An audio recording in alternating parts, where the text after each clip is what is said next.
जी सब लोग मेरे साथ साथ आप हेडिंग डाल देंगे रीवैल्यूएशन अकाउंट। सर ये रीवैल्यूएशन अकाउंट एक्चुअल में होता क्या है?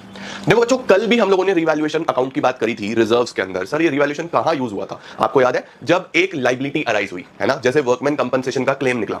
जैसे मैंने कल बोला था कि वर्कमैन कंपनसेशन रिजर्व हमारे पास 60,000 है और वर्कर्स जो क्लेम कर रहे हैं वो 90,000 का क्लेम कर रहे हैं। तो 90 में से 60 तो चलो हमने रिजर्व में से दे दिया, 30,000 की एडिशनल लाइबिलिटी अराइज हुई थी, यानी एक लाइबिलिटी बढ़ के आई थी। कोई भी लाइबिलिटी बढ़ के आए पार्टनर्स को बेयर करना चाहिए, है ना? तो लाइबिलिटी बढ़ेगी तो एक तरीके से नुकसान हो रहा था। लाइबिलिटी कम होगी, कई बार ऐसा होता है कोई क्रेडिटर है 10,000 रुपए, अब वो बोल रहा है कि चलो 8,000 में सेटलमेंट कर लेते हैं, तो 10,000 वाले क्रेडिटर का सेटलमेंट 8,000 रुपए में हो रहा है, तो 2,000 का आपका फायदा हो रहा है। देखो, तो लाइबिलिटी बढ़ने से क्या होता है? लाइबिलिटी बढ़ने से लॉस होता है, लाइबिलिटी कम होने से गेन होता है।